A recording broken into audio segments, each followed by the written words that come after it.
Pensa numa cena bem clássica. Uma oficina mecânica. Aquele cheiro de graxa, sabe? O som de ferramenta. Agora, troca essa imagem. Chega um carro elétrico. Silêncio total. Só que por baixo do capô não é mais um motor. É quase uma pequena usina de energia. A revolução elétrica ela não está só na rua. Ela está forçando uma mudança assim, radical dentro das oficinas. E para a gente mergulhar fundo nisso, a gente se baseou em trechos do livro NR10 Revisão 2026, do Alberto Maier. Ele detalha essa transformação da norma regulamentadora número 10, que é basicamente a bíblia da segurança em eletricidade no Brasil. A nossa missão aqui é decifrar o que essa atualização significa na prática. E olha, não é só mais uma regra, não. É uma mudança de mentalidade. Afeta todo mundo, do técnico autônomo até as grandes frotas. Vamos entender por que um carro agora é tratado como uma instalação elétrica móvel. Então, vamos direto ao ponto. A pergunta que todo mundo deve estar se fazendo. A NR10 sempre foi coisa de eletricista industrial, de gente que mexe com alta voltagem. Como é que essa norma foi parar debaixo do capô de um carro? Essa é a grande virada de chave, né? O ponto de partida de tudo. A nova norma ele estabelece um conceito que é fundamental. Veículos elétricos e híbridos são, oficialmente, instalações elétricas móveis. E isso não é uma figura de linguagem, sabe? É um enquadramento técnico. E jurídico. Tem um peso enorme. Instalação elétrica móvel, nossa, isso soa bem mais sério do que só carro. Exatamente. Porque a percepção do risco muda. A gente não está falando mais daquela bateria de 12 volts. Que dava um choquinho no máximo. Isso. Agora a gente fala de sistemas que operam com tensões que podem passar de 400 até 800 volts. A densidade de energia ali é absurda. Na prática, que tipo de risco é esse? Acho que muita gente ainda não tem essa dimensão. São basicamente 3 e todos muito graves. O primeiro, claro, é o choque elétrico, que nessas tensões pode ser fatal. O segundo é o arco elétrico, para simplificar, é uma explosão de energia. Uma explosão. Sim, um curto-circuito pelo ar. Gera uma luz e um calor que derrete metal, causam queimaduras gravíssimas a metros de distância. E o terceiro, que talvez seja o mais traiçoeiro, é a fuga térmica das baterias. É aquele incêndio de bateria que a gente vê nas notícias. É exatamente isso. Mas não é um incêndio comum, tá? É uma reação química em cadeia. Ela não precisa de oxigênio para queimar e é muito, muito difícil de apagar. Nossa! E o pior, pode acontecer horas até dias depois de uma batida ou de um reparo mal feito.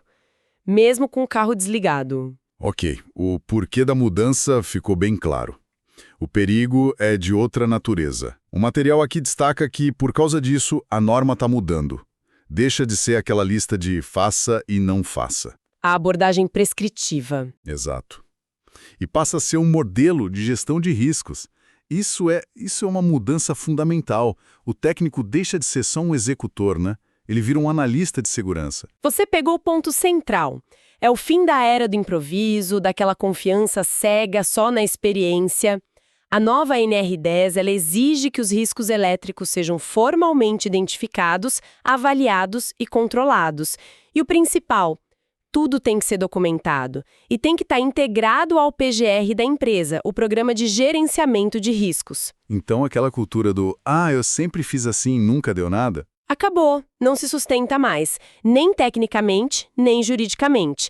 Em caso de acidente, a pergunta não vai ser o técnico era experiente, e sim cadê a documentação que prova que os riscos foram gerenciados. E essa documentação toda se materializa no que o material chama de a tríade da segurança, certo? A APR, o POP e o checklist. Trabalhar de forma integrada é uma hierarquia, sabe? O ponto de partida de tudo é a APR, a análise preliminar de risco. E a APR não é um manual de como fazer o serviço, pelo que eu entendi. A função dela é outra. Perfeito. A APR é o documento de decisão. Ela não te ensina o como fazer. Ela responde à pergunta: é seguro fazer este trabalho agora, nestas condições? Ela avalia o contexto e entende: o carro passou por uma enchente, o chão da oficina está molhado. Entendi. Com base nisso, a APR autoriza ou E esse é o mais importante, ela proíbe a intervenção. Então a primeira coisa é dar um passo para trás e perguntar, eu devo mesmo mexer nesse carro agora? A APR é tipo um porteiro da segurança. É a analogia perfeita, é um porteiro. Se a APR der o ok, aí sim a gente vai para o segundo documento, o POP, Procedimento Operacional Padrão. O POP. Este sim é o documento do método, é um método. Ele descreve o passo a passo, detalhado, para executar uma tarefa de forma segura e repetível. E se for uma tarefa nova que ainda não tem um POP? Então, ele precisa ser criado por um profissional habilitado, com base no manual do fabricante, antes da tarefa ser feita pela primeira vez. Não se executa no escuro. E isso leva a gente para o terceiro, o checklist. Se a APR é a decisão e o POP é o método, O checklist aprova. é a evidência, exatamente. É o que o técnico preenche enquanto executa o POP, marcando cada passo. Medir tensão no ponto A, 0 volts, ok. Sem isso preenchido, não tem como provar que o procedimento foi seguido. A APR decide, o POP ensina, o checklist prova. É um sistema fechado. Essa ideia da APR proibir um serviço é bem contraintuitiva para uma oficina, né? O negócio deles é consertar, é dizer sim. O exemplo do ônibus elétrico no livro deve mostrar bem essa tensão. Mostra perfeitamente o antes e o depois. O cenário é um ônibus elétrico com uma falha no teto, no sistema de alta tensão, e o detalhe, chegou no fim do dia, depois de uma chuva forte. Um cenário super comum. Pois é.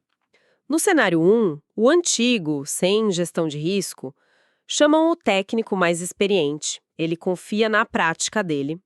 Sobe lá, abre o compartimento, vê que está úmido, mas pensa, é só secar. Ele não mede a energia residual, não avalia a fuga de corrente pela umidade e Acontece o acidente. acontece um arco elétrico, uma fatalidade, e na investigação a culpa cai na falha humana. Mas a falha foi do processo. E como seria no cenário 2, já com a nova NR10? Do cenário 2, a equipe nem toca no ônibus antes de fazer a APR. Aí a análise começa. Alta tensão, Sim, umidade, sim, trabalho em altura em piso molhado. sim. A avaliação do risco é classificada como inaceitável. A decisão técnica registrada na PR é clara: não intervir, rebocar para a área segura, aguardar 24 horas e reavaliar. Quer dizer, a ferramenta de segurança, a APR, literalmente impediu o serviço de ser feito na hora. Exatamente. E ao fazer isso, salvou a vida do técnico e protegeu a empresa juridicamente. A recusa em intervir vira a atitude profissional correta. E isso nos leva, assim, direto para o ponto mais crítico para quem está na oficina. A norma exige seguir manuais, ter um POP, mas e quando o fabricante simplesmente não fornece essa informação? A tal da sonegação técnica. E essa é a realidade mais dura e o maior desafio. A norma é muito clara nisso. A ausência de literatura técnica não autoriza o improviso. Pelo contrário, ela obriga a não intervenção. Então, o se vira aí, dá um jeito, acabou de vez. Acabou. A lógica é simples. Se você não tem a informação oficial, você não consegue identificar todos os perigos. Se não identifica os perigos, não avalia os riscos. Se não avalia os riscos, Não pode controlar. não pode controlar.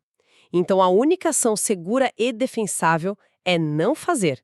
Sem manual, não há controle seguro do risco. Fim de papo. O material do livro tem até um fluxograma sobre isso, né? Intervir versus não intervir. O caminho ideal é o primeiro. A literatura técnica está disponível. Se a resposta for sim, ótimo. Aí o reparador segue. Faz a APR, segue o POP, usa o checklist. Tudo certo. É o fluxo correto, né?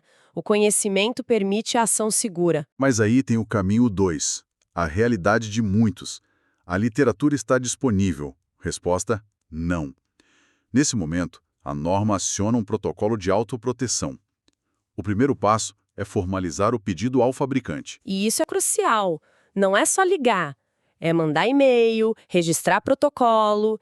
Esse documento é a sua prova. Eu tentei obter a informação e ela me foi negada. A responsabilidade muda de lado. O segundo passo é usar essa falta de informação na sua APR, classificando o risco como grave ou inaceitável. E o terceiro é a decisão final: não intervir. E justificar isso para o cliente com um documento na mão. Olha, por lei, eu não posso colocar a minha vida e o seu carro em risco sem a informação correta. Isso muda a cultura. A recusa técnica bem documentada vira sinônimo de profissionalismo. E no quadro geral, então, qual o impacto disso tudo além da oficina? O impacto é sistêmico, é enorme. Primeiro, ele fortalece o papel de normas de apoio, como a BNT-PR 1025, que o material cita bastante. A PR 1025 seria tipo um tradutor.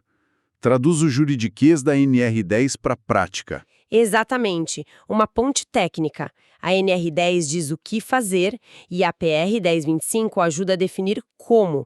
As duas andam juntas. E o que mais? Onde mais esse impacto aparece? O segundo ponto é que o risco elétrico se espalhou.